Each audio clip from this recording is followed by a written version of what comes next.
మాట మార్చడంలో అందెవేసింది చైనా. ఇటీవల భారత్ పాకిస్తాన్ మధ్య ఉద్రిక్తతలు నెలకొన్న సమయంలో చైనా నిజస్వరూపం బయటపడింది. పాకిస్తాన్కు బహిరంగంగా చైనా మద్దతు పలికింది. అయితే ఇప్పుడు చైనా ప్లేట్ ఫిరాయించింది. భారత్ కూడా తమకు కావాల్సిన దేశమేనంటూ చైనా యూటర్న్ తీసుకుంది.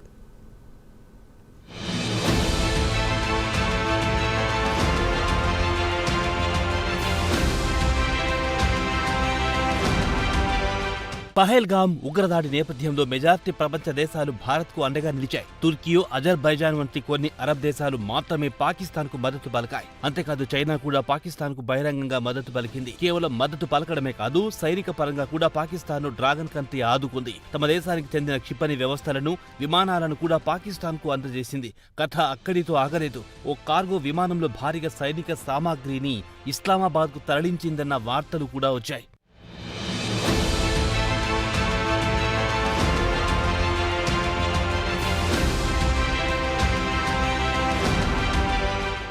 అయితే తాజాగా చైనా యూటర్న్ తీసుకుంది. పాకిస్తాన్, భారత్ రెండూ తమ కావాల్సిన దేశాలు అంటూ కొత్త పాట అందుకుంది. రెండు దేశాలు తమకు పొరుగు దేశాలేనని చైనా పేర్కొంది. పాకిస్తాన్ ఉప ప్రధాని, విదేశాంగ మంత్రి ఇషాక్ దర్ ఇటీవల చైనా పర్యటనకు వెళ్లారు.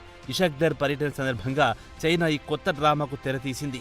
రెండు దేశాల మధ్య సమస్యల పరిష్కారానికి చర్చలు జరపాల్సిన అవసరం ఉందని చైనా పేర్కొంది.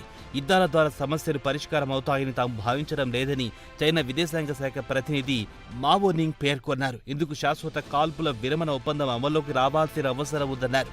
అంతేకాదు ఆసియాలో ప్రాంతీయ సుస్థిరత కోసం చైనా నిర్మాణాత్మకంగా కృషి చేస్తుందన్నారు మావో నింగ్.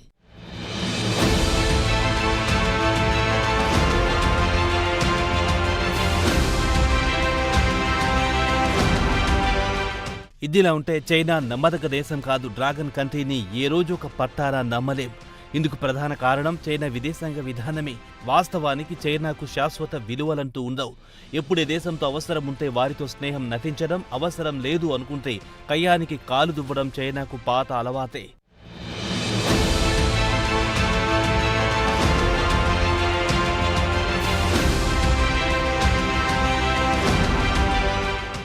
నిన్న మొన్నటి వరకు సుంకాల విషయంలో అమెరికాతో నువ్వా నేనా అనే స్థాయిలో చైనా పోరాటం జరిపింది. సుంకాల విషయంలో భారత్ కూడా అమెరికా బాధిత దేశమే. అయితే అమెరికాతో పోరాటం అంతే ఆషామాషి కాదన్న విషయం చైనాకు తెలియనిది కాదు. దీంతో మరో బాధిత దేశమైన భారత్ సాయాన్ని డ్రాగన్ కంట్రీ అర్థించింది. ఇది జరిగిన కొన్ని రోజులకే పహల్గామ్ ఉగ్రదాడి జరిగింది. దీంతో భారత్తో మైత్రికి ఎన్కాట్ వేసి పాకిస్తాన్కు జో కొట్టింది డ్రాగన్ కంట్రీ.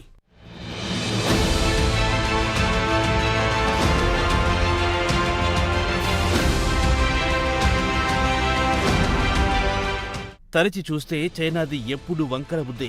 ఎప్పుడు ఒక మాట మీద నిలబడదు. అవసరాల కోసం తరచూ మాటలు మారుస్తుంటుంది. మిత్రులను శత్రువులుగా చేసుకుంటుంది. శత్రువులను మిత్రులుగా మార్చుకుంటుంది. ఇదంతా చైనాకు వెన్నతో పెట్టిన విద్యగానే భావించాలి.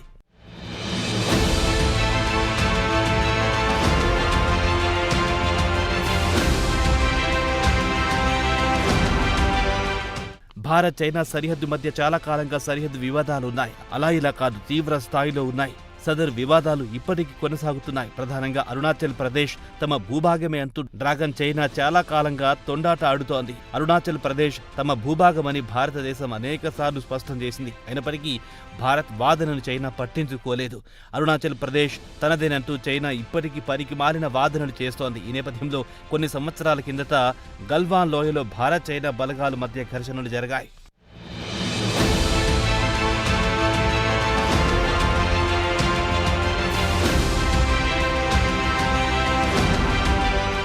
కొంతకాలంగా భారత్ పట్ల చైనా కక్షతో వ్యవహరిస్తోంది. దీనికి ఓ ప్రధాన కారణం ఉంది.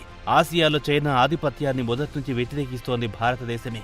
ఇక్కడ డ్రాగన్ చైనా కుయుక్తులను అర్థం చేసుకోవడం అవసరం. ఆసియాలో చైనా నియంత్రిత పోకడలు పోతోంది.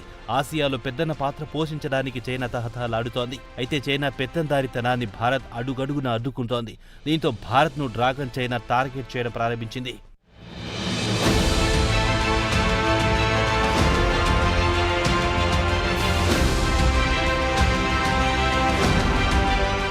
ఆసియాలో తన మాట చెల్లుబాటు కావాలంటే ముందుగా భారతదేశాన్ని రాజకీయంగా దెబ్బతీయాలని చైనా లక్ష్యంగా పెట్టుకుంది. ఇందులో భాగంగా ఆసియాలోని చిన్న చిన్న దేశాలను నయానో భయానో తమ మాట వినేలా చేసుకుంటోంది. ఇరుగు పొరుగు దేశాలు తమ దేశాలు వినేటట్టు చేసే విద్యలో మొత్తం మీద చైనా ఆరితేరింది.